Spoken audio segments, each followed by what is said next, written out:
संकट दूर कर, माझ्यावर कृपा कर देवा, मला लढायला ताकद दे। हर हर महादेव।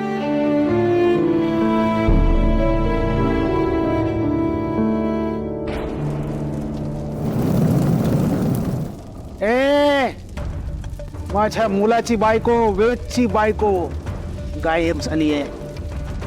ती जिवंत आहे का मेली आहे हे मला समजलंच पाहिजे। आणि समजा ती जिवंत असेल तर ती कुठे दडून बसली हे मला समजायला हवं। कुठे आहे, कुठे तिथे काय?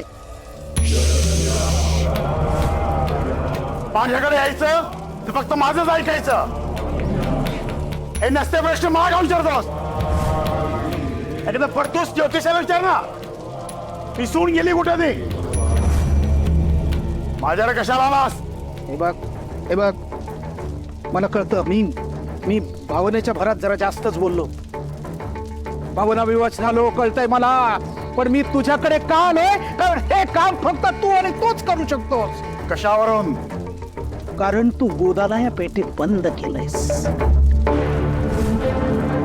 त्या कपाळकरंटी तिकळीला, त्या गोदाला त्या पेटीतनं बाहेर काढ। ती गोदा आणि ती नलिनी दोघीही एकमेकांना भेटत असतात। दोघी कपाळकरंट्या नतदृष्ट तिकड्याच आहेत त्या, पण त्या गोदाला बाहेर काढ म्हणजे तुला सगळं लक्ष कळेल, नक्की काय झालंय ते। काढ बाहेर तिला आणि विचार तिला, नलिनी कुठे आहे विचार। इतकं सोपं नाही ते। गोदा एक प्रेतात्मा आहे, प्रेतात्मा। थोडी जर चूक झाली ना तर दोघांनाही सोडणार नाही ते। ठीक आहे, मग एक काम कर ना, मला दुसरा पर्याय सुचव, दुसरा मार्ग दाखव ना। तुझी खास माणसं आहेत ना, त्याला लाव माझ्यावरती। अरे तोही प्रयत्न केला होता रे मी, पण तोही माझा प्रयत्न तंतोतंत फसलाय। तुला काय वाटतं तंत्रमंत्र म्हणजे सोपं आहे की काय? हे बघ, काहीही झालं ना तरी ती नलिनी वाचता कामा नये। माझ्या घरावर, माझ्या मुलावर, माझा बिझनेस सगळं गिळंकृत करायला बघते ती। तू काही कर पण ती नलिनी मला हवी। हवं तर हे पैसे घे।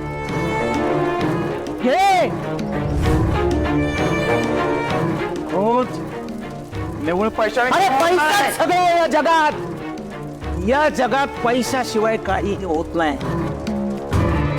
हे पैसे, हे बघ, तर विनंती समज। ठीक आहे, बघतो मी।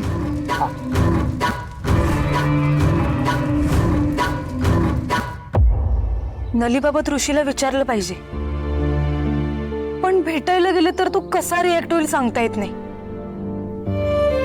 काकूंची काय अवस्था झाली असेल? ऋषीला कळत कसं नाही? अशा वेळी मी त्याच्या बरोबर असले तर दोघे मिळून काहीतरी करू ना।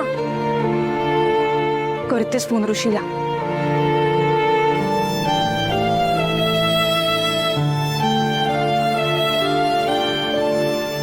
इतकी अस्वस्थ का झालीस?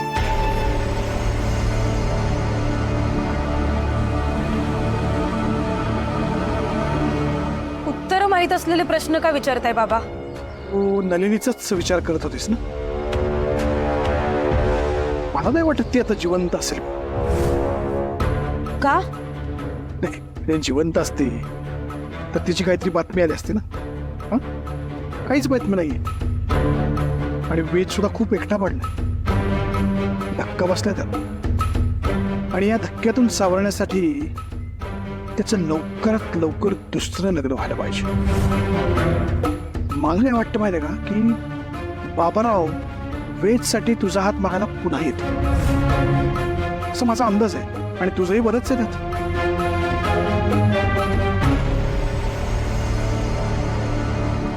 काय झालं हसायला? धन्य आहात बाबा तुम्ही। म्हणजे एकीकडे वेद आयुष्यातून उठलाय ते दुःख आहे, आणि दुसरीकडे ते बाबाराव खोत दुष्ट आणि कपटी विचाराचे। गावडेच्या कुटुंबाची फार दुर्दशा करून टाकली त्यांनी, चिंदेड्या केल्या. आणि अशा भीषण परिस्थितीत तुम्ही मला सांगताय बाबाराव खोत वेदसाठी माझा हात मागायला येतील म्हणून? असं होत शकतं ना. पण का? आपण माणूस म्हणून जगायचंच नाहीये का? गावडेंच्या घरी वाईट परिस्थिती आहे, तिकडे वेदने आधार दिला पाहिजे. एक नवीन जखम देणारं नातं त्याच्या गळ्यात बांधायचंय का? त्यांच्यावर कठीण परिस्थिती आहे, आपण असा घाणेरडा स्वार्थी विचार करायचा आहे का? तुम्ही विसरला असाल तर पुन्हा एकदा सांगते, मी कायमची ऋषीची आहे.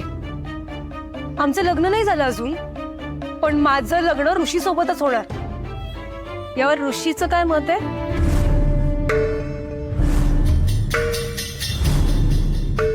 अरे खोतील बाई, या ना, या या या. नमस्कार. म्हणजे बाळा, या तुझ्या भावना एकतर्फी आहेत की दोन्ही बाजूनी तशीच भावना आहे? म्हणजे काय? म्हणजे तू बाशिंग बांधून हातात हार घेऊन ऋषीची वाट बघत केव्हाचीच उभी आहेस, पण तू परत येईल का? लग्नाच्या बाबतीत ऋषी किती सिरियस आहे हे तर आपण बघितलेलंच आहे. मागे मांडवातून पळून गेला होता तू, आता ऋषी परत आलाय, पण वेगळाच ऋषी परत आलाय बघ. मागचा ऋषी ना मागेच सोडून दिलाय त्यांनी. अतिशय विक्षिप्त आणि विचित्र ऋषी परत आलाय. संकटांनी चारी बाजूंनी घेरलंय त्याला. म्हणूनच असेल कदाचित. काय? ऋषी आणि सरस्वती गाव सोडून चाललेत. बघ, इतका महत्वाचा निर्णय घेताना ऋषीने तुला विचारलं का?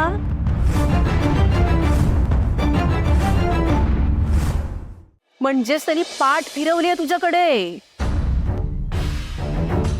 तू एकटीच प्रेमाचं गाणं गात चालली आहेस, पण त्या प्रेमाशी त्याला काही घेणं देणं आहे का? म्हणजे असं नाहीये ना बाळा की तू बाशिंग बांधून एकटीच हार घेऊन त्याच्या मागे धावत सुटलीयस.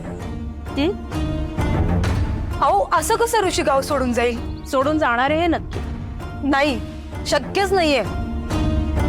कारण ते गावडे आहेत, हं? विश्वासघातकी आणि कपटी. बाबा, आता तू सरस्वतीबाईंची एवढी सेवा केलीस, काय मिळालं तुला? काय फळ मिळालं?